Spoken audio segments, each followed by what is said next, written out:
ఆత్మబంధువులందరికీ నమస్కారం. క్రితం మీటింగు మీకు వచ్చిందా? మీరు చూసారా? అందరూ చూసినారా అండి? వాళ్ళు యూట్యూబ్లో మనం పెట్టలేదు కదా, కొద్దిసేపు వచ్చినప్పుడు చూశారు. సరే, పెడితే ఒకరోజు అట్లా పెడుతున్నాంలే. చూశారు కదా, అర్థమైందా? ఏమర్థమైంది అందులో?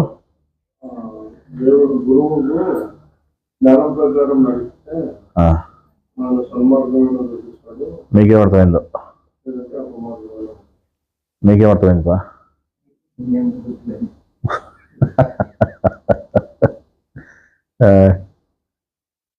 ఏ సునీలు?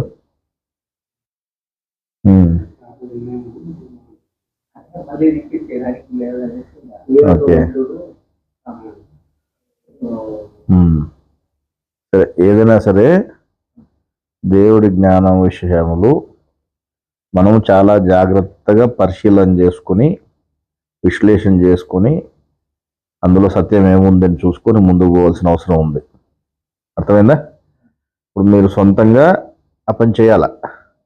సొంతంగా ఆ పని చేయలేనప్పుడు ఎవరైనా మనకి దేవుని జ్ఞానం గురించి చెప్తున్నారన్నప్పుడు అందులో అయినా సత్యం ఉంటే దాన్ని మనం తీసుకోవాలి.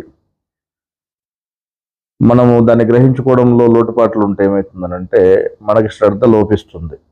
శ్రద్ధ లోపించినట్లే కదా. శ్రద్ధ లోపిస్తే దేవుడు ఒప్పుకుంటాడా? దేవుడు ఏం చెప్పాడు?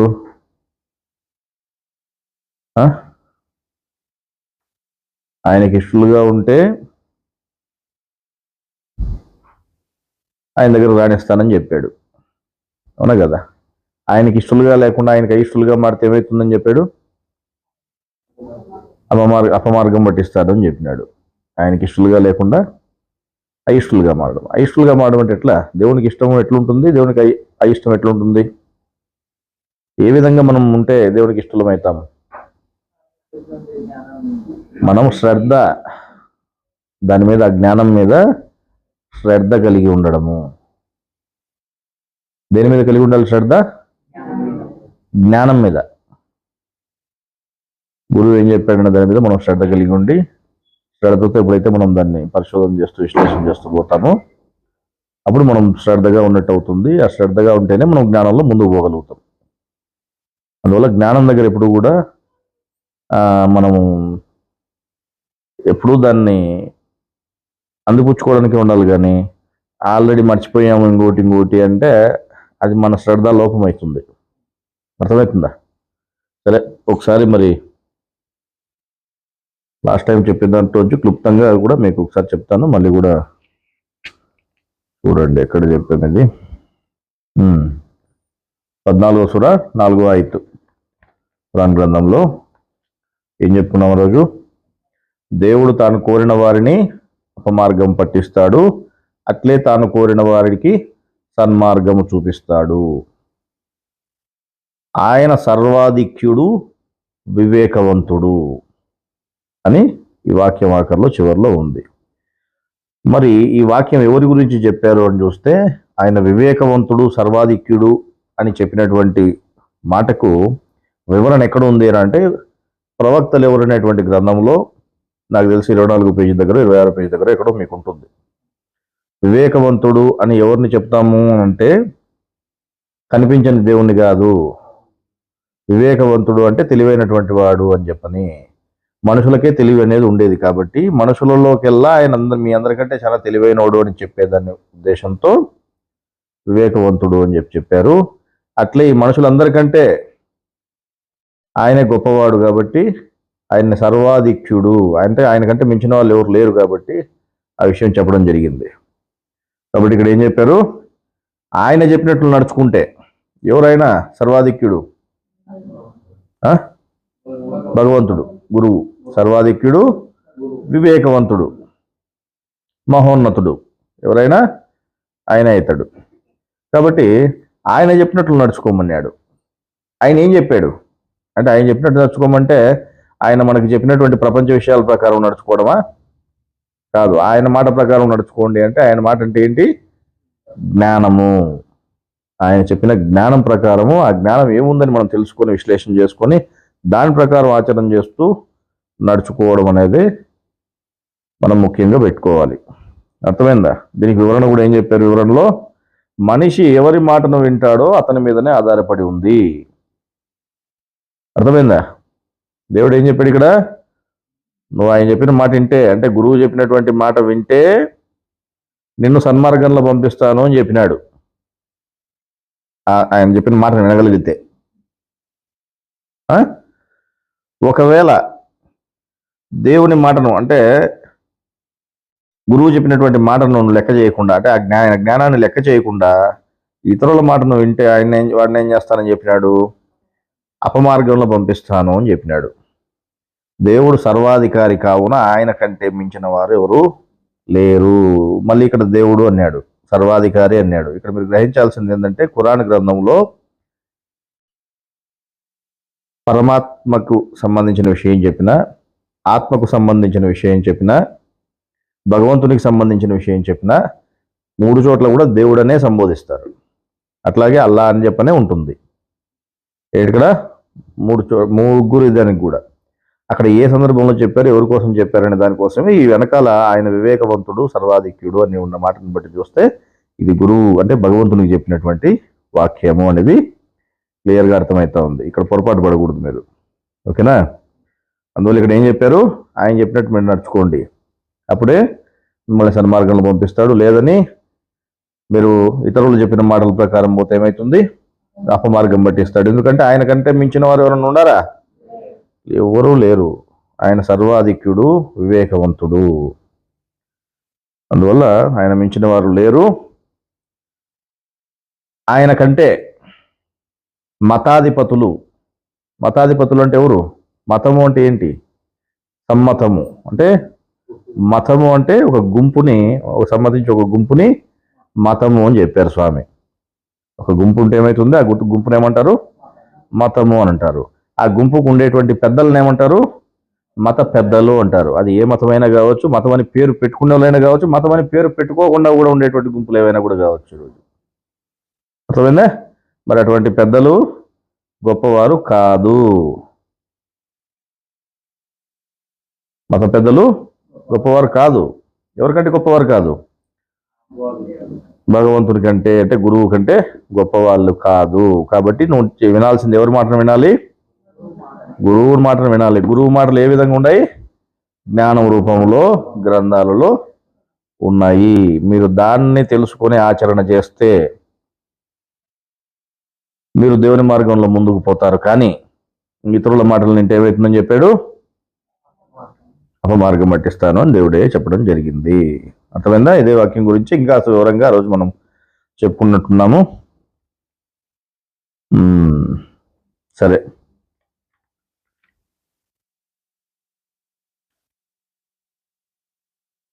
ఎందుకంటే దేవుడి జ్ఞానం దగ్గర చాలా జాగ్రత్తగా ఉండాలి. ఏది దేవుడి జ్ఞానము, ఏది కాదు, ఏది మనుషులు చెప్పే విధానం అనేది కూడా యోచన లేకుండా పోతే, మనకి విచక్షణ లేకుండా పోతే ఏమవుతుంది? మనం తప్పు మార్గం పట్టిపోయేదే కాకుండా జ్ఞానం దగ్గర జాగ్రత్తగా ఉండమని చెప్పినారు కదా ఆయన. లేకపోతే ఏమవుతుంది? లేని శిక్షలన్నీ కూడా మనకు పడేటువంటి పరిస్థితి ఉంది. అంటే కర్మ అనేది లేని కర్మంతా మనకు తగులుకునేటువంటి పరిస్థితి ఉంది. దీనిని బట్టి దేవుడి జ్ఞానం వద్ద, ఇక్కడ ఏం రాశారు చూడండి గ్రంథంలో, ఈ గ్రంథం ఇది కాదనుకుంటా. దీన్ని బట్టి దేవుని జ్ఞానం వద్ద భయం లేకుండా పోయిన వారికి, దేవుని జ్ఞానం దగ్గర భయం లేకుండా పోయిన వారికి, దేవుని జ్ఞానంలో ఒకటి ఉందనుకో, ఇంకొకటి బోధించే వారికి, అంటే ఉన్నది ఒకటైతే దాన్ని సరిగా అర్థం చేసుకోకుండా ఇంకో రకంగా తప్పుగా అర్థం పోయేటట్టుగా తప్పుగా బోధించే వాళ్ళకి. అర్థమవుతుందా? లేని జ్ఞానమును ఉన్నట్లు తానే స్వయముగా కల్పించి చెప్పువారికి గ్రంథంలో రాసినటువంటి విషయాలు ఇవన్నీ. దేవుని మార్గంలో, దైవ జ్ఞానంలో దేవుడు చెప్పని హింసలను రేకెత్తించువానని. దేవుడి జ్ఞానంలో హింసకు తావుందా? దేవుడి జ్ఞానంలో హింసకు తావు లేదు. దైవ జ్ఞానంలో దేవుడు చెప్పని, అంటే దేవుడు ఎక్కడ హింస చేయమని చెప్పలేదు. ఇంతకుముందు వీళ్ళు ఒకసారి ఒక కుర్రోడు మన మగలోళ్ళ పిల్లడు కూడా ఉన్నాడు, పేరు వాడు ఒకసారి ఆయన హింసదూత అని చెప్పని పెట్టిండే. ఆయన హింసదూత ఎందుకు అవుతారు అని చెప్పారంటే దానికి ఏదో మళ్ళా గ్రంథంలో ఏదో తీసుకొచ్చి పెట్టారు. ఆయన చెప్పింది హింసే కదా, అప్పుడు మనుషులు చెప్పమని చెప్పినాడు కదా దాంట్లో అర్జునుడికి అని. దానికి ఆన్సర్ అవును హింసే అని చెప్పని ఉంది. హింసే అంటే ఆయన హింస చెప్పమని అది జ్ఞానం అవుతుందా? జ్ఞానం ఎట్లయితుంది అది? మళ్ళీ అదే గ్రంథంలో ఇంకో క్వశ్చన్ ఆన్సర్ పెడితే నోరు మూసుకొని ఉన్నారు, ఇంకా ఏం మాట్లాడలేక. అక్కడ ఆయన అడిగిండేది, ఆయన చెప్పిండేది జ్ఞానం కాదు. ఆయన మనిషిని చెప్పమని చెప్పిండేది అది జ్ఞానం కాదు, జ్ఞానానికి సంబంధం లేదు. ఆయన శిష్యుడిగా లేడా, శిష్యుడిగా ఆయన అడగలేదు, ఈయన గురువుగా చెప్పలేదు, అది జ్ఞానానికి సంబంధమే లేదు, అది ప్రపంచ సంబంధమైన విషయము అని చెప్పి తేల్చేసినారు. అర్థమైందా? అందువల్ల జ్ఞానం దగ్గర ఎప్పుడు కూడా హింస అనే దానికి తావు లేదనే చెప్పడం జరిగింది. ఇక్కడ ఏం చెప్పినారు? దేవుని మార్గంలో, దైవ జ్ఞానంలో దేవుడు చెప్పని హింసలను రేకెత్తించువానని, అజ్ఞానములకు మూలమైన వాడుగా దేవుడు వానిని గుర్తించి వానికి కొన్ని యుగముల పాపమును అంటగట్టును.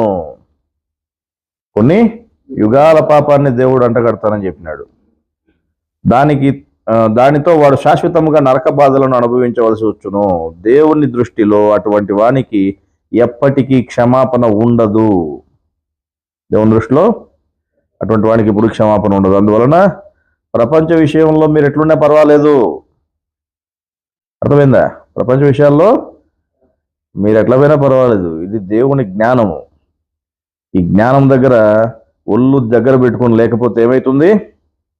యుగ యుగాల పాటు మీకు శిక్ష తప్పదు అని చెప్పని ఆయన హెచ్చరిక చేశాడు. అర్థమవుతుందా?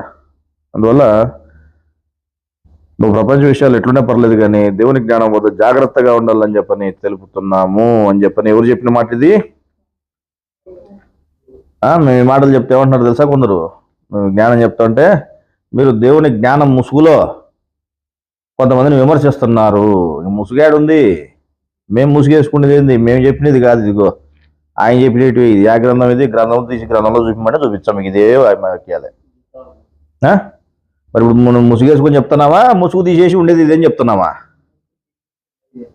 ముసుగు తీసేసి ఉండేది ఇదేని మనం చెప్తా అంటే దేవుని జ్ఞానం అని ముసుగేసుకొని చెప్తున్నారు మీరంట. ముసుగేసుకొని చెప్పేదే ఉంది నాయన, ఏడ దొరికిరా అట్లా తయారయ్యారు వీళ్ళు. సరే, ఏదేమైనా మనిషి అర్థం చేసుకునే దాన్ని బట్టి ఉంటుంది. జ్ఞానం మీద శ్రద్ధ పెట్టుకొని జ్ఞానం ఏముంది, వచ్చినటువంటి జ్ఞానం గ్రంథంలో ఉందే కాదా అని విశ్లేషణ చేసుకునేది గ్రంథంలోనిదైతే నువ్వు దాన్ని తప్పనిసరిగా ఆచరణ చేయాల్సిందే. చెప్పేటువంటి వ్యక్తిని చూసి వ్యక్తి మీద మీరు ద్వేషభావాలు పెంచుకొని మీరు వ్యక్తిని వ్యతిరేకిస్తే ఏమవుతుంది? చెప్పినటువంటి జ్ఞానం ఎవరు చెప్పినది? అది వ్యక్తి చెప్పినదా, వెనకల గురువు చెప్పినదా? మరి వెనకల గురువు చెప్పినది అయినప్పుడు చెప్పినటువంటి వ్యక్తిని వ్యతిరేకిస్తే ఏమవుతుంది? మీరు గురువునే వ్యతిరేకించినట్లయితుంది. ఈ విషయం కూడా గ్రంథంలోనే రాసి ఉంది. అర్థమైందా? మీరు గురువు చెప్పినటువంటి జ్ఞానాన్ని చెప్తున్నటువంటి వారిని ఎవరైనా మీరు అడ్డుకున్నా, వాళ్ళని వ్యతిరేకించినా మీరు దేవుని మార్గానికే వ్యతిరేకంగా ప్రవర్తించినట్లయితుంది. దేవుడు మిమ్మల్ని ధర్మ శత్రువులుగా పరిగణిస్తాడు అని చెప్పని గ్రంథంలోనే రాసి ఉంది. అర్థమైందా? మళ్ళీ ఒకసారి నెక్స్ట్ టైం మీటింగ్లో కావాలంటే మరి ఏ గ్రంథంలో తీసి చూపిమన్నా మీకు చూపిస్తా. ఓకేనా? సరే, అందువల్ల జ్ఞానం దగ్గర జాగ్రత్తగా ఉండండి. మనుషుల మాటలు విని వేషాలు వేస్తే మాత్రం దేవుడు మిమ్మల్ని వదిలిపెట్టడు. లేని కర్మలను మీరు సంపాదించుకోవద్దండి. అర్థమైందా? మనుషుల కోసం పోయి లేని కర్మలను మీరు సంపాదించుకోవద్దండి అని మరొకసారి చెప్తున్నాము. సరే, ఈరోజు ప్రొద్దున ఏదో మాట్లాడుకున్నట్టున్నాగా జ్ఞాన విషయం ఏంటిది? చాలా మంది మన వాళ్ళు ఏం చెప్తున్నారు? మేము ఆధ్యాత్మికంలో ఉన్నాము అని చెప్తా ఉంటారు బయట. ఆధ్యాత్మికంలో ఉన్నాము. ఎవరైనా అడిగారు అనుకో, ఏందయ్యా ఆధ్యాత్మికం అంటున్నారు కదా, ఎట్లా ఏంది అంటే ఆధ్యాత్మికం అంటే ఎట్లా అని అంటే ఏం చెప్తున్నారు? ఆధ్యాత్మికం అంటే ఏమిటిది? ఆత్మను అధ్యయనం చేయడము. బాగానే ఉంది, ప్రతి కూడా అదే మాట చెప్తున్నారు. ఏ విధంగా అధ్యయనం చేయడం? ఆత్మను అధ్యయనం అంటే ఎట్లా చేస్తున్నారు? ఆత్మను అధ్యయనం ఆన్సర్ కావాలి కదా. అధ్యయనం చేయడం అంటే ఎట్లా? ఆయన ఎప్పుడన్నా చూసినారా? ఆత్మని ఎప్పుడన్నా చూసినారా? చూడలేదా? చూసినావా? ఎవరు సవేనా?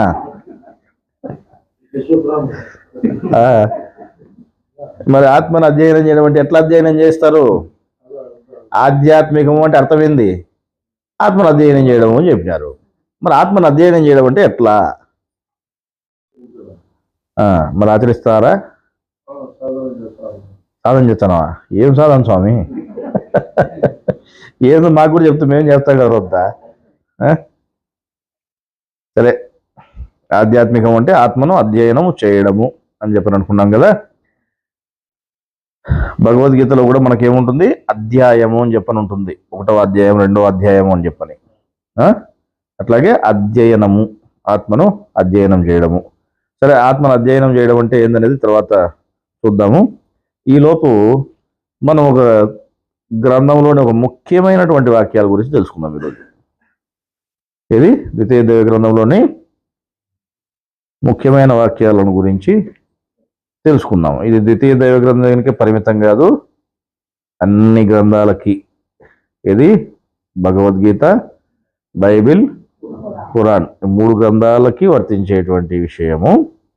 ఎందులో ఉన్న 3 గ్రంథాలకు సంబంధించిన జ్ఞానమే ఉంటుంది. అది భగవద్గీతలో ఉన్న, బైబిల్లో ఉన్న, ఖురాన్లో ఉన్న. ఓకేనా? రైట్. ఈరోజు మనం చెప్పుకోవాల్సింది ఏంటి? దేని గురించి ఈరోజు మాట్లాడుకుందామనంటే, వాక్యము ఆది యందుండెను, అట్లాగే వాక్యము దేవుని యొద్ద ఉండెను. మూడవది ఏంటి? వాక్యము దేవుడై ఉండెను అనేటువంటి 3 ముఖ్యమైనటువంటి వాక్యాలు ఇక్కడ ఉన్నాయి. ఏంటి? మొదటిది ఏంటి? వాక్యము ఆది యందు ఉన్నది, ఆదిలో వాక్యం ఉన్నది అనేది ఒకటి.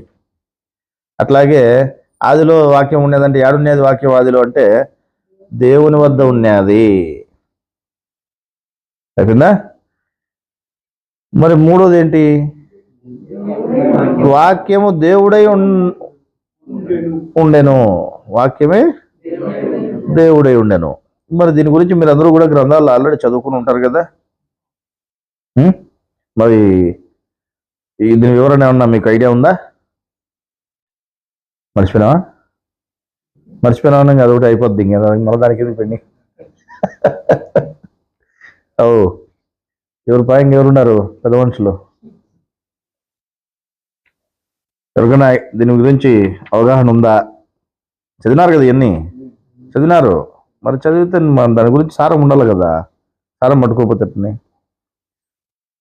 సరే, ఇప్పుడు ఈ 3 వాక్యాలు చెప్పుకున్నాం కదా. వాక్యం ఆది యందు ఉండెను, వాక్యము దేవుని వద్ద ఉండెను, వాక్యము దేవుడై ఉండెను అనేటివి మనము చెప్పుకోవడం జరిగింది. సరే, ఇప్పుడు దీనికి వివరం చూద్దాం. జీవము గల ఆకాశంలో ఆది యందు శబ్దం అనేది ఏర్పడింది అనేది మనకు తెలుస్తూ ఉంది. మరి ఆకాశం ఏమో శూన్యంగా ఉంది. మరి ఆకాశం శబ్దం ఎట్లా చేస్తుంది అనే ప్రశ్న మనకు వస్తుంది. మరి ఆకాశం శూన్యంగా ఉంది, ఆకాశం ఎట్లా శబ్దం చేస్తుంది అని అంటే, ఆకాశంలో ఎవరున్నారు? ఆకాశం జీవం ఉంది. మరి అందులో జీవుడు శబ్దం చేసినాడా?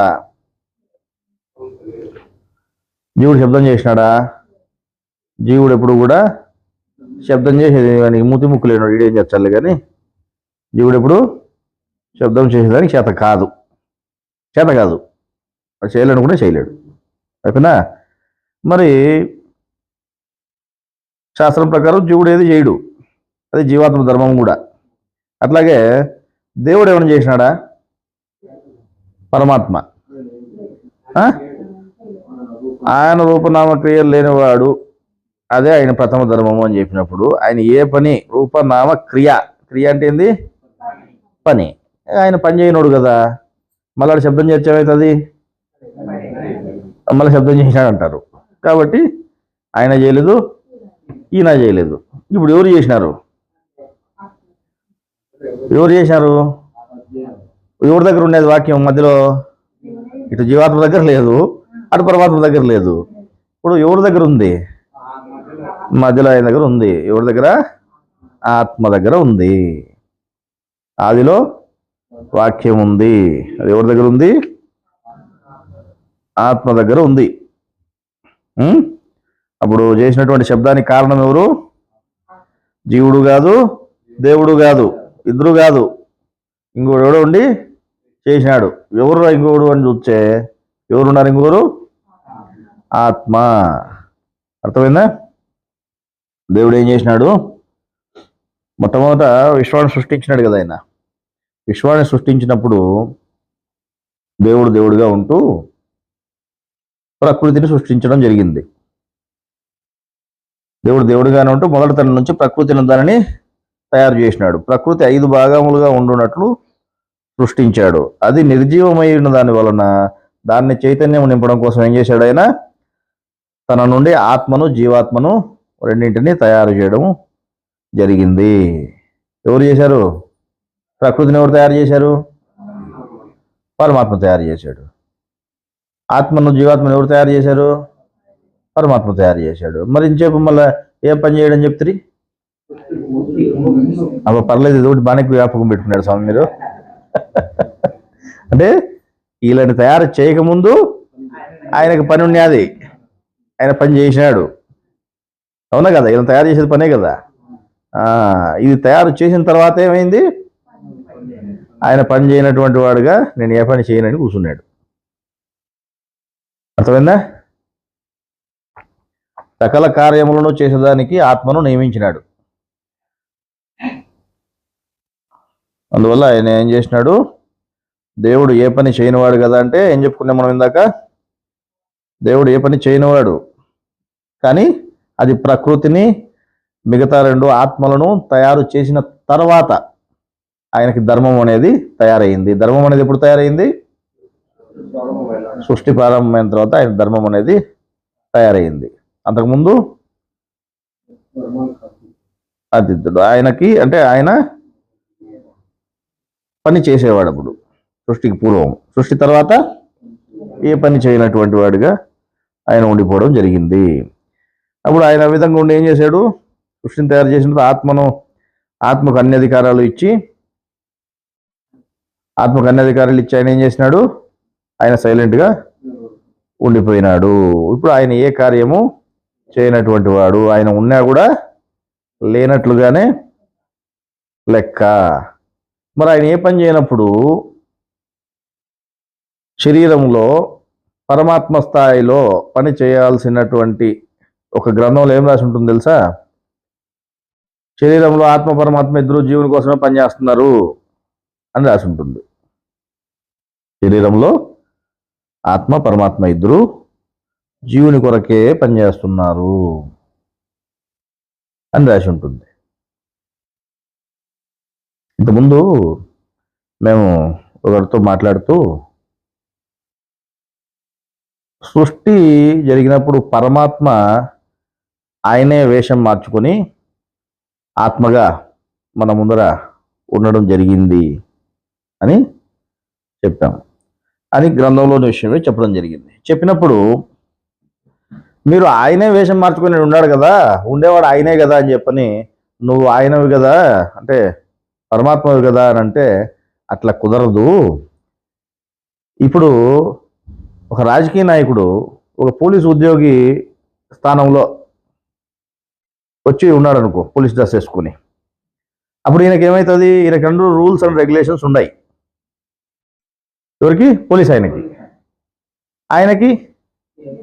ఆయనకి ఆ రూల్స్ లేవు. ఆయనే వేషం వేసుకుని ఉన్నంత మాత్రాన ఈ స్థాయిలో ఉన్నప్పుడు దీనికి సంబంధించిన రూల్స్ అండ్ రెగ్యులేషన్స్ కంపల్సరీ ఉంటాయి. ఈయనగానే లెక్కేసుకోవాల్సిందే, నువ్వు ఆయనగా లెక్కేసుకుని లేదు. అర్థమైందా? అక్కడ చాలా మంది పొరపాటు పడతారు. అంతా ఆయనే కదా, ఆయన ఇద్దరు ఒకటే కదా అంటే అటు ఒప్పుకోరు, దానికి సంబంధమే లేదు. ఈయనగానే లెక్కేసుకోవాల్సిందే, ఆయనగానే లెక్కేసుకోవాల్సిందే. అయిపోయిందా? సేమ్ టైం లాస్ట్ టైం మేము మాట్లాడేటప్పుడు ఒకసారి ఏం చేసామంటే శరీరంలోని బ్రహ్మనాడిని గురించి వీళ్ళు మాట్లాడుతూ శరీరంలో పరమాత్మను తెలుసుకునే విధానము అది ఇదని మాట్లాడుతూ ఉంటే పరమాత్మను తెలుసుకోవడానికి శక్యము కాదు. ఆయనను నువ్వు తెలుసుకోలేవు. భూమి మీద నువ్వు ఉన్నంత వరకు అది కుదరని పని. అంటే జీవంతో నువ్వు ఉన్నంత వరకు నువ్వు భూమి మీద నుండి ఆకాశంలో ఉండే ఊరుకుంటా, ఎట్టుండే నువ్వు జీవం ఉండేంత వరకు అది కుదరడి పని అని చెప్పి మనం చెప్పడం జరిగింది. చెబుతూ మరి బ్రహ్మనాడి సంబంధించి పరమాత్మ గురించి అందులో స్వామివారి గ్రంథంలో చెప్పారు కదా అని అంటే, ఆ సబ్జెక్ట్ వచ్చినప్పుడు ఏం చెప్పామంటే, శరీరంలో ఆత్మే పరమాత్మగా పనిచేస్తూ ఉన్నాడు. శరీరంలో ఆత్మ ఏం చేస్తున్నాడు? ఇటు జీవుడి పనులు చేస్తున్నాడు, ఇటు జీవుని పనులు చేస్తున్నాడు ఆత్మపురుషంలో ఉండి. అదే స్థాయిలో పరమాత్మ స్థానంలో ఏం చేస్తున్నాడు? పరమాత్మ చేయాల్సినటువంటి పనులు కూడా చేస్తున్నాడు. ఎవరు చేస్తున్నారు ఆ పని? ఆత్మే. ఇటు జీవుడి పనులు కార్యక్రమాలు ఆయన చేస్తున్నాడు, అంటే జీవుడు తరపున పని ఆయనే చేస్తున్నాడు. అటు దేవుడి స్థానంలో ఉండి చేయాల్సినటువంటి పని కూడా ఆయనే చేస్తున్నాడు. అంటే ఆత్మే పరమాత్మగా నటిస్తున్నాడు అని చెప్పాం. ఇది ఎక్కడ చూడలేదే మేము అని చెప్పని వాళ్ళు ఆశ్చర్యపోయి ఏం చేయడం జరిగింది. సరే, మీరు గ్రంథాలు చదువుతున్నారు కదా, చదవండి, మీకు ఎక్కడోసారి తెలుస్తుందిలే అని మనం చెప్పాం. సరేనా? సరే, ఇప్పుడు మనం తెలుసుకుందాం దీంట్లో ఇంకా ముందుకు ఏం చెప్పారని. దేవుడు ఏ పని చేయనివాడు కదా, ఏమి చేయనివాడు ప్రకృతిని మిగతా రెండు ఆత్మలను ఎలా తయారు చేశాడు అని కొందరు అడగచ్చు. దానికి మా జవాబు ఏమనగా, దేవుడు క్రియారహితుడు, అంటే పని చేయడు అన్నమాట వాస్తవమే. అది ఎప్పుడని చెప్పుకున్నాం ఇందాక, సృష్టిని తయారు చేసిన తర్వాత, ఆత్మను జీవాత్మను తయారు చేసిన తర్వాత చెప్పబడినటువంటి ధర్మము. సృష్టికి పూర్వము దేవుడు పని చేసేవాడు. అప్పుడు సృష్టికి ముందు దేవుడు ఒక్కడే ఉన్నాడు, దేవుడు తప్ప ఎవరూ లేరు. అందువలన సృష్టిని తయారు చేయకముందు దేవుడు కార్యములను చేసేవాడు. దేవుడు చేస్తేనే ప్రపంచం మొత్తం తయారైంది. ప్రపంచం తయారైన తర్వాత జీవాత్మ ఆత్మను దేవుడు తయారు చేసిన తర్వాత దేవుని ధర్మం అనేది, జీవాత్మను ఆత్మను ప్రపంచం తయారైన తర్వాత జీవాత్మను ఆత్మను కూడా తయారు చేసిన తర్వాత అప్పుడు దేవుని ధర్మం అనేది తయారైందంట. సృష్టి తర్వాత దేవుడు పని చేయని వాడని, సృష్టికి పూర్వం పని చేసేవాడని తెలిసింది.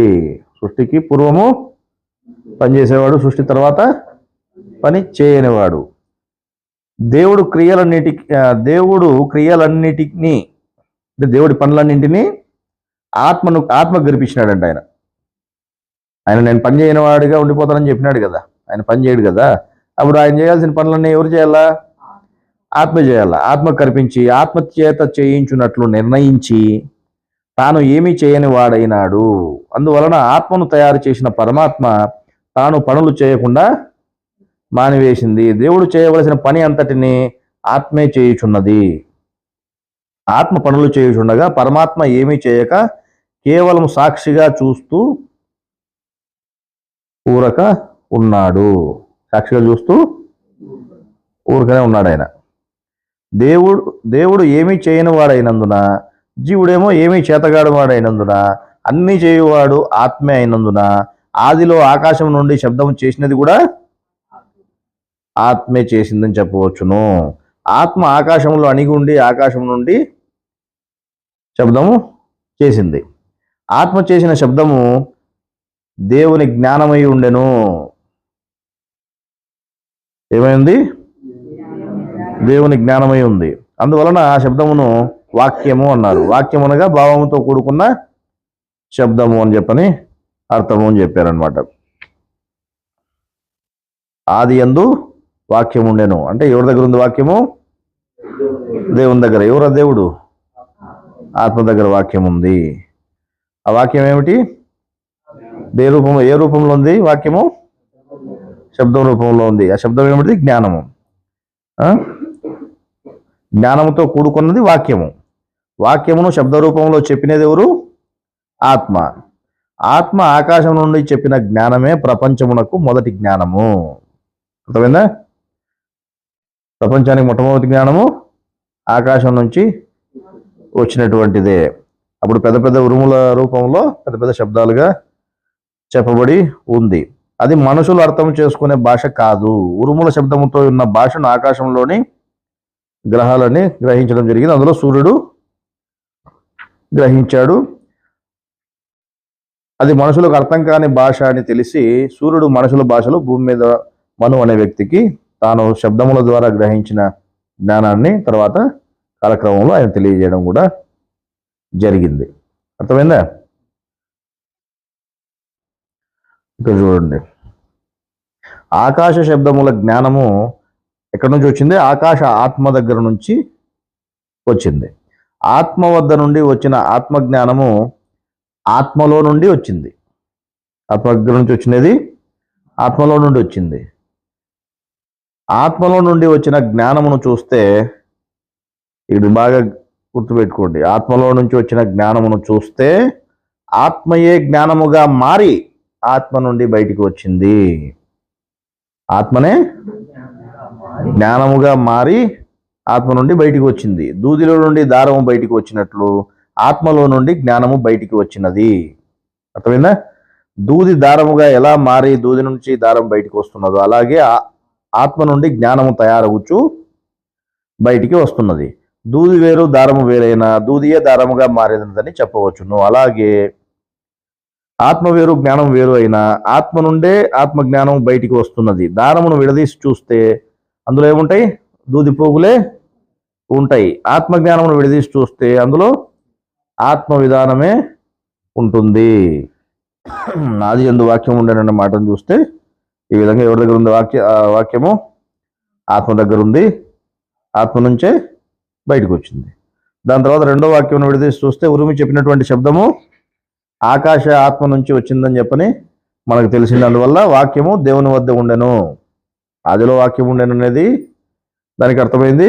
వాక్యం ఎవరి దగ్గర ఉన్నది అంటే దేవుని దగ్గర ఉండేది, అంటే ఆత్మ దగ్గరే ఉన్నది అనేది కూడా మనకు అర్థమైంది. ఇంకా లోతుగా చూస్తే వాక్యము అనే శబ్దము ఆత్మలో నుంచి పుట్టుకొచ్చినదని తెలిసింది. అంటే దూది తంతువుల నుండి దారం పురిబడి బయటకు వచ్చినట్లు ఆత్మ చైతన్యమే శక్తిగా మారి శక్తి రూపములోని జ్ఞానము శబ్ద రూపములో బయటికి వచ్చినది. దారములో దూది పోగులు ఉన్నట్లు జ్ఞాన శబ్దములో ఆత్మశక్తియే కలదని తెలియచున్నది. ఆత్మజ్ఞానము ఆత్మశక్తిగా ఆత్మగా ఉన్నదని తెలియచున్నది. అందువలన ఆత్మజ్ఞానము ఆత్మ రెండు ఒకటే అని తెలియచున్నది. ఏ రెండు ఒకటే? ఆత్మజ్ఞానము ఆత్మ రెండు ఒకటే అని తెలియచున్నది. దానినే వాక్యము దేవుడై ఉండెను. వాక్యం అంటే ఏమిటిది? జ్ఞానము. అర్థమైందా? జ్ఞానం ఎవరై ఉన్నారు ఇక్కడ? దేవుడై ఉన్నాడు. దేవుడు అంటే ఎవరు? ఆత్మ. ఇందాకేం చెప్పుకున్నాము? ఆత్మే జ్ఞానముగా మారి మీ ముందుకు వచ్చింది అని చెప్పుకోవడం జరిగింది. ఇందాకేం చెప్పినాము? దేవుడు సృష్టికి ముందు పనిచేసేవాడు, సృష్టి తర్వాత ఏ పని చేయనటువంటి వాడిగా అయిపోయినాడు. ఏ కార్యము చేయనటువంటి వాడే తన ఉనికి ఎవరికి ఏమాత్రము తెలియకుండా పోవడం జరిగింది. దేవుడు ప్రపంచంతో ఏ సంబంధము లేకుండా పోయిన తర్వాత ఆయన ఉన్నా లేని వానితో సమానం అయిపోయినాడు. అప్పుడు దేవుని కార్యములను కూడా ఎవరు చేయవలసి వచ్చినారు? ఆత్మే చేయవలసి వచ్చింది. ఇందాక మనం ఏం చెప్పుకున్నాము? ఆత్మే దేవుని స్థానంలో అంటే పరమాత్మ స్థానంలో కూడా ఉండి పరమాత్మ స్థాయిలో కూడా పరమాత్మగా కూడా ఆయన నటిస్తూ ఆ పని కూడా శరీరంలో జరుగుతుందని చెప్పాం కదా. అట్లాగే ఇక్కడ ఏం రాస్తుందిడా? దేవుని కార్యములను కూడా ఆత్మే చేయవలసి వచ్చింది. ఇటు జీవాత్మ కార్యములను అటు పరమాత్మ కార్యములను ఆత్మ చేయుచు తాను ఎవరికి తెలియకుండా మసలుకొనుచున్నది. ఇటు జీవాత్మ కార్యాలను చేస్తూ ఉంది, అటు పరమాత్మ చేయవలసిన పనులను కూడా చేస్తూ ఉంది. పై వాక్యములను బట్టి చూస్తే ఆత్మ విధానం అంతయు బయటపడుచున్నది. పరమాత్మ సృష్టిని తయారు చేసినప్పుడు 3 ఆత్మలు ఉండేవి. తర్వాత 2 ఆత్మలు మాత్రమే తెలియబడుచున్నాయి. జీవాత్మ ఆత్మ ఉనికి ఉండగా పరమాత్మ ఉనికి లేకుండా పోయినది. అందువలన సృష్టి తర్వాత ఆత్మే పరమాత్మగా చలామణి కావాల్సి వచ్చినది. ఏం చెప్పారుడా? సృష్టి తర్వాత ఆత్మే పరమాత్మగా చలామణి కావలసి వచ్చినది. అందువలన ఆత్మను దేవుడిని కూడా చెప్పవలసి వచ్చినది. ఆత్మ అంటే పరమాత్మ కాకపోయినప్పటికీ కూడా చివరకు దేవుని స్థానంలో చేరిపోయి దేవుని కార్యములు కూడా ఆత్మే చేస్తూ ఉంది. ఆత్మజ్ఞానము ఆత్మ వద్ద నుండి వచ్చింది. ఆత్మ దేవుడని చెప్పడం వలన వాక్యము దేవుని వద్ద ఉండెను అని చెప్పవలసి వచ్చింది. ఆత్మ దేవుడని అనుకున్నప్పుడు ఈ వాక్యం సరిపోతుంది. ఏది వాక్యము దేవుని వద్ద ఉండను అనేది సరిపోతా ఉంది. ఆత్మ దేవుడు కాకుండా దేవుడని చెప్పవలసి వచ్చింది. ఆత్మ దేవుడిగా ఉండు అధికారమును ఎవరిచ్చారు? దేవుడే ఇవ్వడం జరిగింది. అందువలన వాక్యము అంటే జ్ఞానము ఆత్మే అయినప్పుడు అదే జ్ఞానమే అనగా అదే ఆత్మయే దేవుడై కూడా ఉన్నది. ఇప్పుడు ఆత్మను అధ్యయనం చేయడము అనే దాని గురించి ఇందాక అడిగినాం కదా, ఏ విధంగా అధ్యయనం చేస్తారు ఆత్మని? ఆత్మ ఏ విధంగా ఉంది మీ ముందర? ఏ విధంగా ఉంది ఆత్మ? జ్ఞాన రూపములో మీ ముందర ఉంది. ఆత్మే జ్ఞానముగా మారి మీ ముందర ఉంది గ్రంథాల రూపంలో. అర్థమైందా? మరి ఆత్మను అధ్యయనం చేయమంటే ఏ విధంగా అధ్యయనం చేస్తారు? గ్రంథాల్లో ఉన్నటువంటి సారాంశాన్ని మీరు తెలుసుకుంటే, చదువుకొని తెలుసుకుంటే అధ్యయనము చేసినట్లే. ఎవరిని అధ్యయనం చేసినట్లు? ఆత్మను అధ్యయనం చేసినట్లు. ఆత్మను అధ్యయనం చేయడం అంటే ఆత్మ ఇట్లుంది అట్లుంది అని తెలుసుకోవడం అని కాదు స్వామి. జ్ఞానమే ఆత్మే జ్ఞానం రూపంలో ఉంది మీ ముందర. అర్థమైందా? మరి ఎందుకు ఆధ్యాత్మికం అన్నారు? ఎందుకు ఆత్మను అధ్యయనం చేయడం అన్నారు? అధ్యయనం చేయడం అంటే ఏంటి?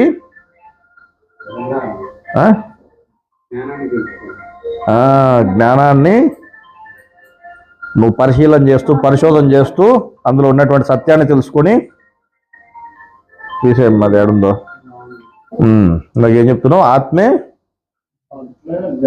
జ్ఞానముగా మారి మీ ముందర గ్రంథ రూపంలో ఉంది. అప్పుడు ఆత్మను అధ్యయనం చేయడం. ఆధ్యాత్మికం అంటే ఏంటి? ఆత్మను అధ్యయనం చేయడము. ఏంపా అర్థమైందా? అధ్యయనం ఎటు చేయాలో?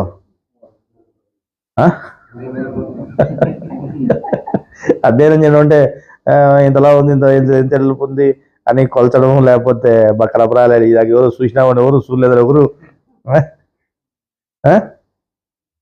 ఆత్మ మీ ముందరే ఉంది స్వామి, జ్ఞానం రూపంలో ఉంది. నువ్వు దాన్ని అధ్యయనం చేసి తెలుసుకుంటే, జ్ఞానాన్ని నువ్వు సంపూర్ణంగా తెలుసుకుంటే ఏమవుతుంది? ఆత్మను తెలుసుకున్నట్లే. అర్థమైందా? సరే, ఇక్కడ ఏం చెప్పినారు? ఆత్మ దేవుడిగా ఉండే అధికారము దేవుడే ఆత్మకి ఇవ్వడం జరిగింది. అందువలన వాక్యము అంటే జ్ఞానము ఆత్మే అయినప్పుడు అదే జ్ఞానమే అనగా అదే ఆత్మయే దేవుడై ఉందని చెప్పవచ్చు. అందువలన యోహాను సువార్తలో వాస్తవం చెప్పుచూ ఏం చెప్పినాడు? వాక్యము దేవుడై ఉండెను అని చెప్పినారు.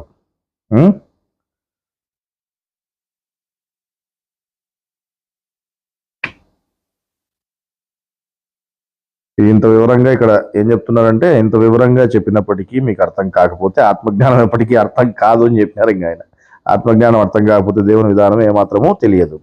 దేవుని విధానం తెలియటకు వాక్యము అను జ్ఞానము నుండి ప్రారంభము కావాలి. జ్ఞానము తెలిస్తే జ్ఞానమే ఆత్మని, ఆత్మే దేవుడని మీకు తెలుస్తుంది అని చెప్పడం జరిగింది. అర్థమైందా? సృష్టి జరిగినప్పుడు ఇక్కడ కింద ఏం రాశారు? ఇక్కడ సృష్టి జరిగినప్పుడు ఎవరెవరు ఉన్నారు? పరమాత్మ ఉన్నాడు, ప్రకృతి ఉంది, ఆత్మ ఉంది, జీవాత్మ ఉంది.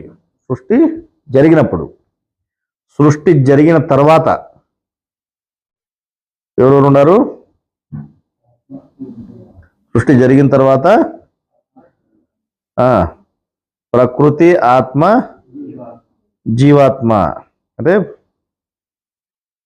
సృష్టి జరిగినప్పుడు పరమాత్మ ఉన్నాడు, సృష్టి జరిగిన తర్వాత పరమాత్మ, ప్రకృతి, ఆత్మ, జీవాత్మ ఉంది. కానీ సృష్టి జరిగిన తర్వాత ఈ పరమాత్మ స్థానంలో ఎవరున్నారు? ఇక్కడ దేవుని స్థానంలో ఆత్మే ఉన్నాడు. అందువల్ల ఇప్పుడు 963 ఈ 9 అనేది 6 అనేది ఎవరికి వర్తిస్తుంది? 3 అనేది జీవుడికి వర్తిస్తుంది. 6 అనేది ఎవరికి వర్తిస్తుంది? ఆత్మకు వర్తిస్తుంది. అట్ ది సేమ్ టైం 9 అనేది ఎవరికి వర్తిస్తుంది? పరమాత్మకు వర్తిస్తుంది అనేది ఎంత వాస్తవమో ఆ పరమాత్మ స్థాయిలో ఉండి నటిస్తూ ఉండేది ఎవరు? పరమాత్మగా ఆత్మే పరమాత్మ స్థాయిలో ఉండి నటిస్తున్నాడు. ఆయనకి ఆ 9 అనే వంకి కూడా ఆయనకి వర్తిస్తుంది. మరి అసలైన పరమాత్మ ఒక ఆయన ఉన్నాడు కదా, ఎవరు? పరమాత్మ, పరిశుద్ధాత్మ, ఆత్మ కంటే పరంగా ఉండేటువంటి ఆయన, అసలైన దేవుడు, ఊరికే ఉండేవాడు, సాక్షిగా ఉండేటువంటి దేవుడు. మరి సాక్షిగా ఉండేటువంటి దేవుడికి ఆయనకేం వర్తిస్తుంది? 9 అంకెలు కూడా ఈయనకే సరి చేయొచ్చుమి, 6 అంకెలు ఈయనకే సరి చేయొచ్చుమి, అన్ని అంకెలు ఈయనకే సరి చేయొచ్చే, మరి ఆయనకేం వర్తిస్తుంది? ఏం వర్తిస్తుంది ఆయనకి?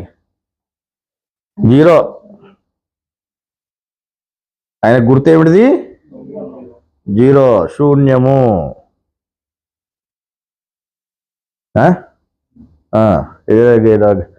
ఈ నీకు నా లేక ఏదో గ్రంథం ఉందా ఇడా? ఇంట్లో ఆడిచ్చాలి ఇప్పుడు మళ్ళా. నీకు నా లేక గ్రంథం మీద మీకు క్లియర్గా రాసి ఉంటుంది. అంటే ఏముంటుంది అక్కడ? ఏం చూపించారు? 9, 6, 3, దాంతోపాటు పైన 0 కూడా ఉంటుంది.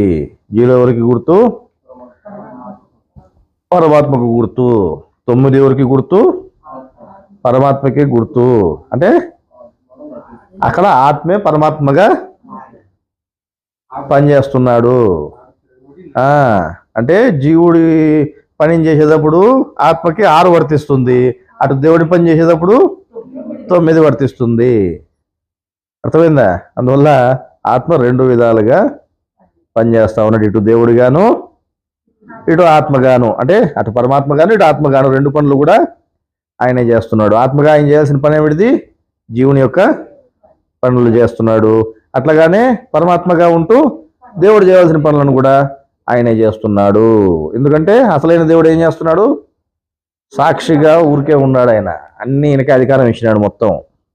అర్థమైందా? ఇంతకుముందు ఎవరో మనలో కొంతమంది మేము డైరెక్ట్ పరమాత్మను తెలుసుకుంటాం అంటారు. పరమాత్మను తెలుసుకుంటాం, పరమాత్మ శరీరంలోనే ఉన్నాడు, ఇప్పుడు ఆత్మను ఎన్నాళ్ళు పట్టుకుంటాం, డైరెక్ట్ పరమాత్మనే పట్టుకుంటాం అంటాను. అట్లా పట్టుకోనికి సాధ్యమవుతుందా? నువ్వు పరమాత్మ అనుకునే ఆయన దొరికేది కూడా నీకు ఎవరు దొరుకుతారు? మళ్ళా ఈయనే.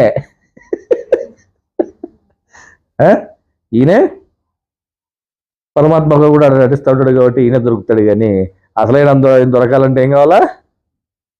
ముందు నువ్వు ఉంటే ఆయన దొరకడు, శరీరంతో ఉంటే. ఏం చెప్పారు? 0, 9, 6, 3. మరి ఎప్పుడు కూడా 963 963 9 పరమాత్మ గుర్తు, 6 ఆత్మ గుర్తు, 3 జీవాత్మ గుర్తు అని చెప్పుకుంటా ఉన్నాం కదా. మళ్ళీ 0 కూడా పెట్టారు. 0 ఎటు నుంచి వచ్చింది అని చెప్పని ఎప్పుడు డౌట్ రాలేదు మీకు? ఇప్పుడు 0 కూడా ఉంది కదా. 0 దేనికి గుర్తుంది? ఇది ఎటు నుంచి వచ్చింది మధ్యలో అని ఎవరికి డౌట్ రాలేదా? మరి ఇది ఎప్పుడో రాసిన గ్రంథం కదా. మరి పెద్ద ఆయన ఉన్నప్పుడు మీరు ఈ డౌట్లన్నీ అడగాలి కదా, తెలుసుకోవాలి కదా. ఊరికి గ్రంథం చదివినామంటే అయిపోతుందా? ఎప్పుడు ఇది? 2016 ముద్రణ. అప్పటి నుంచి రాలేదా డౌట్ ఎవరికి? కానీ ఎట్ట స్వామి, మనం ఇంకేం అధ్యయనం చేసినట్టు ఇంకా మేము ఆత్మను అధ్యయనం చేస్తామని చెప్పు బయట చెప్పుకోనిక ఎన్ని మాటలు. అందువల్ల మీరు జ్ఞానాన్ని మనం ఎంత లోతుగా అయినా పరిశోధన చేసుకుంటూ ముందుకు పోవాల్సిందే. గ్రంథంలో ఉన్నదాన్ని విశ్లేషణ చేసుకోవాల్సిందే. విశ్లేషణ చేసుకుని సత్యం ఏముందని చెప్పని గ్రహించుకోవాల్సిందే. సత్యం ప్రకారము మనం నడుచుకోవాల్సిందే. ఆధ్యాత్మికము, మేము ఆధ్యాత్మికంలో ఉన్నాము అని బయటికి చెప్పుకోవడం కాదు. ఆధ్యాత్మికము అంటే అర్థం కూడా మనకి తెలియనటువంటి పరిస్థితులు పొద్దు చాలా మంది ఉన్నారు. ఆత్మను అధ్యయనం చేయడం అని చెప్తున్నారు, అంటే దానికి అర్థం ఇదే అని చెప్తున్నారు. కానీ ఆత్మను ఏ విధంగా అధ్యయనం చేయాలి, ఆత్మ ఏ రూపంలో ఉందని అధ్యయనం చేయాలి, ముందు నీకు అది తెలుసాలి కదా. జ్ఞానం రూపంలో ఆత్మే ఉందని మీకు తెలుసా ఇప్పటి వరకు? ఆత్మే జ్ఞానంగా మారి మీ ముందర ఉంది అనేటువంటి విషయము తెలీదు. చదివారు ఆల్రెడీ, కానీ తెలీదు. మరి సారం పట్టుకోకపోతే ఇంక చదివేం ప్రయోజనము? గ్రంథం చదివితే దాంట్లో ఏముందనేది సారం మనం తీసుకోలేకపోతే చదివి ప్రయోజనం ఏముంది? మరి అందరూ అదే చెప్తారు, మేము 100 గ్రంథాలు చదివాము, మేము 10 సార్లు చదివాము అంటున్నారు. ఏం ప్రయోజనం అయ్యా? అందులో సారం ఏముంది, అని ఏం చెప్పినాడు అనేది మనం గ్రహింపు లేకపోతే ఏం ప్రయోజనం లేదు. అందువల్ల మీరు ఆ సారాన్ని మనం అందిపుచ్చుకోవాలి. అక్కడ ఏం చెప్పడం జరిగింది ఆయన? ఆత్మే జ్ఞానముగా మారి మీ ముందర ఉంది. ఆత్మే జ్ఞానమై ఉంది. ఆత్మ దగ్గరే జ్ఞానం ఉంది. ఏం వాక్యాలు? 3 వాక్యాలు. వాక్యము ఆది యందు ఉండెను అంటే మొట్టమొదట ఉన్నది. వాక్యము దేవుని వద్ద ఉండెను. దేవుడు అంటే ఎవరు? ఆత్మ దగ్గర ఉన్నది. ఇది జ్ఞానము. ఈ వాక్యం అనేది పక్క పెట్టి వాక్యం వాక్యం వాక్యం అంటే పొద్దునొగులు ఇలా అర్థం కాక ఇది ఏదో మళ్ళీ క్రిస్టియన్స్ ఇంకోటి అనుకుంటారు. వాక్యం అంటే ఏంది మీనింగు? జ్ఞానము. జ్ఞానము ఆదిలో ఉంది. జ్ఞానము దేవుని వద్ద ఉన్నది. జ్ఞానమే దేవుడై ఉన్నది. అంటే దేవుడే జ్ఞానమై ఉన్నాడు. అర్థమైందా? ఆత్మే జ్ఞానముగా మారి మీ ముందర ఉంది గ్రంథ రూపములో. మరి ఇప్పుడు అర్థమైందా ఆత్మని ఏ విధంగా అధ్యయనం చేయాలో? చేయండి మళ్ళీ ఎప్పటి నుంచి అధ్యయనం. ఊరికి చెప్పుకోవడం కాదు. ఆత్మని అధ్యయనం చేస్తున్నాం మేము ఆధ్యాత్మికంలో ఉన్నామని చెప్పుకుంటూ సరిపోదు. మీరు నిజంగానే అధ్యయనం చేయాలి. అధ్యయనం చేస్తే అందులో ఏముందని అర్థమవుతుంది. కానీ అధ్యయనం చేయకుండా అందులో ఏం చెప్పినారనేది కూడా మనకు ఆ సారం తెలియకపోతే మనం ఇన్నాళ్ళు ఏం అధ్యయనం చేసినట్టు? మళ్ళా ఎన్నో సంవత్సరాల నుంచి మీరు అధ్యయనం చేస్తూనే ఉన్నారు. అధ్యయనం అంటే ఏదో తెలియదు. ఏంపా మరి అట్లుంటే మనం ఏం ప్రయోజనం? గురువు మన దగ్గర కోరుకున్నది ఏంటి?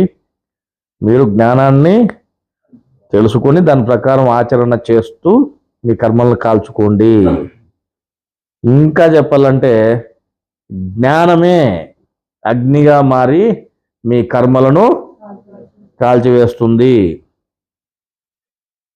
ఏం చెప్పారు? జ్ఞానమే అగ్నిగా మారి అంటే నువ్వు తెలుసుకున్నటువంటి జ్ఞానమే అగ్నిగా మారి నీ కర్మలను కాల్చివేస్తుంది. మరి జ్ఞానమే అగ్నిగా మారి కర్మలను కాల్చేస్తుంది అని చెప్పినప్పుడు మనం ఆ జ్ఞానాన్ని ఎంత సంపాదించుకున్నామనేది చూసుకోవాలా లేదా? మరి ఆ జ్ఞానాన్ని మనం ఎంత అధ్యయనం చేసినాము, ఎంత సారం దాంట్లో తీసుకున్నాము. అందువల్ల ఈ రోజు నుంచైనా మనం ఏదో గ్రంథాలు చదువుతున్నాము మళ్ళీ మర్చిపోతున్నాము ఇంకోటి అన్నట్టు లేకుండా దాని మీద పూర్తి శ్రద్ధ అనేది మీరు పెట్టుకున్నప్పుడే అందులో సారం అనేది మీకు అర్థమయ్యేటట్టుగా చేస్తాడు దేవుడు. మీ బుద్ధికి అర్థమయ్యేటట్టుగా చేస్తాడు. అప్పుడు ఆ జ్ఞానం అనేది మీ తలలో నిలబడుతుంది. ఆ జ్ఞానమే అగ్నిగా మారి మీ కర్మలను కాల్చివేస్తుంది. మీ కర్మలు కాలిపోతే ఏమవుతుంది? మీ కర్మలు కాలిపోతే మీ కర్మలు అనేటివి లేకుండా కాలిపోయే కొద్దీ మీరు మోక్షం అనేదానికి దగ్గర అవుతూ పోవడం జరుగుతుంది. ఏమా అర్థమైందా? ఏంపా అందువల్ల ఇప్పటి నుంచి ఆత్మను అధ్యయనం చేయండి. అంటే ఆధ్యాత్మికము తెలుసుకోండి. బయటికి చెప్పుకోవడం కాదు మేము ఆధ్యాత్మికంలో ఉన్నామని. ఆత్మను అధ్యయనం చేయడము నేర్చుకోవాలి. ఆత్మ ఏ విధంగా ఉంది? జ్ఞానం రూపంలో ఉంది మన ముందర. ఏమో ఎట్టుందో తెలియదు ఇప్పుడు వరకు చూడలే. ఇంకోటి కాదు, జ్ఞానం రూపంలోనే ఉంది. అర్థమైందా? ఇది ఏవో చెప్పినారు. మనం చెప్పిన మాటలా ఎంతసేపు చెప్పుకునేది? జ్ఞానం ముసిగేసుకొని చెప్పినామా? జ్ఞానం ముసిగేసుకొని చెప్పలే, ఇక ఓపెన్ చేసి చెప్పినాం. అర్థమైందా? కావాలంటే గ్రంథం తీసుకొని చూసుకోండి మీరు కూడా. ఇందులో ముసుగులు వేసుకునేది ఏంది లేదు. అర్థమైందా? సరే, ఈరోజు మరి ఎక్కువ చెప్పినా జీర్ణం కాదు. అందువల్ల ఇంతటితో చలిద్దాము. ఈరోజు చెప్పినటువంటి జ్ఞాన విషయాలు చాలా జాగ్రత్తగా గుర్తుపెట్టుకొని మళ్ళీ నెక్స్ట్ పౌర్ణమికి వచ్చాకల్లా అంత ముందు పౌర్ణంలో ఏం చెప్పింటివి అంటేనే అబ్బా ఏదో చెప్పిందే మర్చిపోయినాం అనుకోకుండా ఏదో చెప్పుకోలేవు అప్పుడు బతికి రాలే అనుకోకుండా ఇది జ్ఞానం కాబట్టి జాగ్రత్తగా గుర్తుపెట్టుకుని 1-2 సార్లు మననం చేసుకుంటూ ముందుకు పోండి. మీరు ఏదో విధంగా శ్రద్ధ కలిగి ఉండి దేవుని దారిలో ఇంకా ముందుకు పోవాలని చెప్పని దేవుణ్ణి వేడుకుంటూ, ఏ దేవుణ్ణి? ఆశ్వదేవుణ్ణి, తండ్రిని వేడుకుంటూ, తాతని కాదు. ఎందుకంటే బుద్ధి కూడా ఎవరిది? బుద్ధి కూడా నాదే అని చెప్పినాడు ఆయన. బుద్ధి కూడా అయిందే. నీ జీవుడు మొలతాడు పుట్టకోసి ఏంది లేదు వానికి, మూతి ముక్కు ఏంది లేదు. నేను బుద్ధి అటు నుంచి వచ్చింది జీవునికి ఏం లేదు. కాబట్టి జీవుడికి ఏముంది? మనం ఆ శ్రద్ధ పెట్టుకుని ఉండడం మాత్రమే జీవునికి ఉండేటువంటి హక్కు. నువ్వు ఆ శ్రద్ధ అనేది పెట్టుకుంటే అప్పుడు ఆయన నీకు బుద్ధికి ఏ విధంగా అర్థమయ్యేటట్టు చేయాలో అర్థమయ్యేటట్టు చేసి మిమ్మల్ని ముందుకు తీసుకుపోతాడు. అర్థమైందా? ఆ విధంగా మీరు శ్రద్ధ కలిగి ఉండండి, దేవుడు ఆ విధంగా మిమ్మల్ని ముందుకు తీసుకుపోతాడని చెప్పని వేడుకుంటాయన్ని ఇంతటితో ముగిస్తాం. మంచిది. నమస్కారం.